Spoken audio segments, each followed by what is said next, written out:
유한한 세상에서 생각하며 지혜롭게 살기 유한입니다. 물가가 오르고 세금이 오르고 해고를 당하고 자녀의 성적이 떨어지고 누군가가 아프고 가까운 사람이 죽고 상사가 이상한 지시를 내리고 냉장고가 고장나고 온갖 일들이 벌어질 수 있습니다. 이런 일들을 어떻게 다루는지 배울 수 있다면 위기가 닥쳤을 때 피해자가 되지 않을 수 있습니다. 늘 충격을 받고 뒤로 물러나고 세상에서 벌어지는 모든 일에 속상해하고 지금과는 다른 일이 일어나길 바라면 책임있게 반응할 수 없습니다. 인생에서 벌어지는 어떤 일에는 탓을 하지 마세요. 삶이 당신을 괴롭히고 있다면, 기운이 다 빠져버렸다면, 자녀나 부모가 당신을 막 대한다면, 공부나 수업을 잘 따라가지 못한다면, 상사가 귀찮게 한다면, 그건 모두 내가 나를 그렇게 대해도 된다고 허락해 준 겁니다. 한 친구가 자신이 얼마나 가여운지에 대해 말한 적이 있습니다. 알코올 중독자 남편과 결혼했다면서요. 전 이렇게 물었습니다. 그래서 뭐가 문제인데요? 남편은 혀 꼬인 소리로 말해요. 한 말을 하고 또 하죠. 냄새도 얼마나 지독한지. 남편은 모든 게 다 끔찍해요. 제가 이해한 대로 말해볼까요? 이 이야기에서 누가 이상한 사람인지 한번 보죠. 당신은 알코올 중독자와 결혼했다고 말했어요. 남편이 혀 꼬인 소리로 말하고 한 말을 하고 또 하고 냄새도 나쁘고 모든 게 끔찍하다고 했어요. 그런데 제가 알기로는 알코올 중독자는 모두 그렇습니다. 우리 모두 알코올 중독자가 어떤지 알고 있어요. 그런데 당신은 알코올 중독자와 결혼을 하고서는 남편이 알코올 중독자처럼 행동하지 않기를 바라고 있어요. 자, 누가 이상한 사람일까요? 알코올 중독자처럼 행동하는 알코올 중독자일까요? 아니면 그 사람 본래 모습과는 다른 모습을 기대하는 사람일까요? 남편분은 본래 모습대로 행동하고 있을 뿐입니다. 어째서 당신은 스스로를 가엾게 만드는 생각을 마음속에 품고 인생을 더욱더 가엾게 만들고 있나요? 왜 그런 생각을 바꾸지 않나요? 스스로가 가엾다고 말하면 결국 가여워질 수밖에 없다는 생각은 안 드시나요? 저도 그렇지만 사실 우리는 누구나가 이런 종류의 하소연을 하며 살아갑니다. 그러나 사람은 자기가 생각하는 대로 되기 마련입니다. 당신이 얼마나 가여운지 계속 말하게 되는 상황은 스스로 그렇게 되도록 내버려둔 겁니다. 변화는 당신에게서 시작돼요. 남편분이 아니라요. 저는 친구에게 자신이 무능하다는 생각이 들거나 극복해야 할 단점이 있다고 여기거나 어떤 관계를 맺지 못하고 있거나 직업상 문제가 생겼거나 할 때 그러한 상황을 뒷받침하고 있는 믿음이 무엇인지 설명해 보게 합니다. 인생에서 어떤 대우를 받으며 살아갈 것인지를 결정하는 것 또한 나 자신입니다. 그래서 무례한 사람을 만나면 내가 그런 행동을 차마 넘기지 않는 사람이라는 걸 알게 해줘야 합니다. 예를 들어 가게의 점원이 내게 무례하게 행동한다면 가장 먼저 자기 자신에게 이건 저들의 행동이야.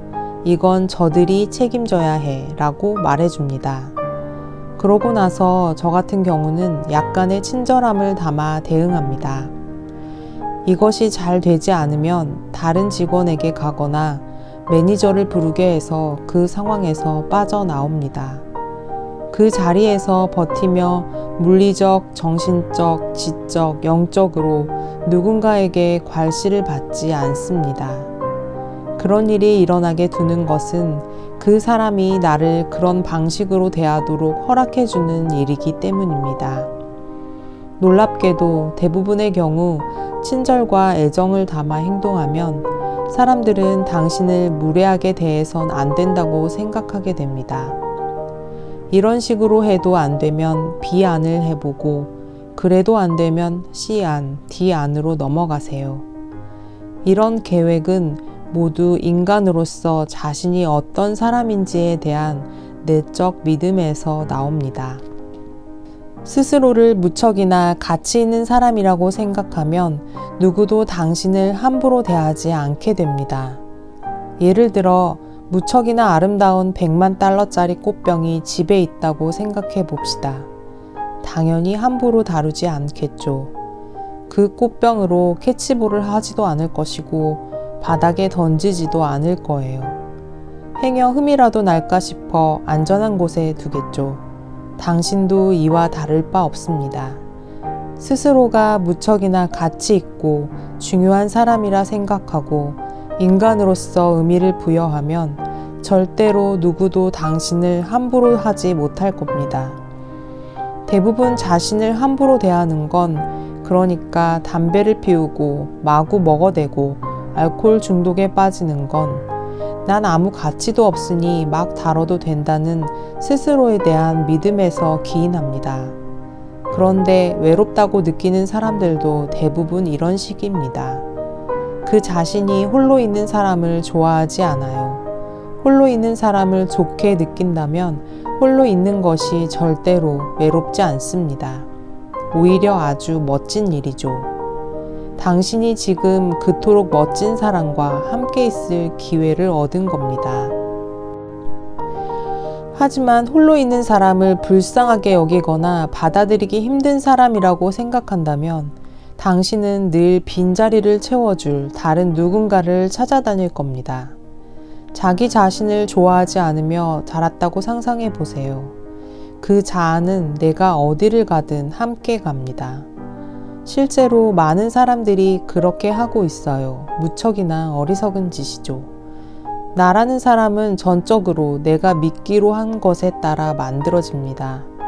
당신이 둔하거나 요리에 꽝이라던가 수학에 젬병이라거나 별로 매력적이지 않거나 가진 게 없다고 느낀다면 당신이 자신의 인생에 그것을 허락했기 때문입니다. 지금의 결과는 그동안 스스로 해온 선택들로 만들어진 것입니다. 결과가 마음에 들지 않는다면 비난의 수레바퀴에서 내려와 자기 책임이라는 기차에 올라타세요. 자존감이 있다면 바라는 바를 이룰 수 있습니다. 자존감이란 자신에 대해 어떻게 믿느냐에 따라 전적으로 그리고 절대적으로 결정됩니다. 이 모든 것이 태도에 달려 있습니다. 우리는 한 사람 한 사람이 조화와 공존과 사랑으로 움직이는 완벽한 우주의 일부입니다. 당신은 절대로 실수로 만들어진 존재가 아닙니다. 스스로 그렇다고 믿으면 이런 완벽한 당신을 함부로 대하는 누군가가 이제는 아름답고 중요한 꽃병을 함부로 다루는 사람으로 보일 겁니다. 그리고 당신은 그런 태도를 절대 허용하지 않을 것입니다. 모든 건 태도의 문제입니다. 내가 뭘 믿을지 스스로 선택한 거예요. 내 안에서 일어나는 일은 모두 내 선택입니다.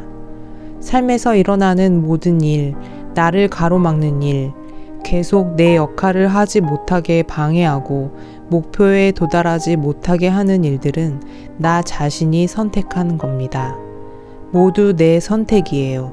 모두 나의 몫입니다. 지금의 나는 인생에서 내가 했던 선택들로 이루어져 있다.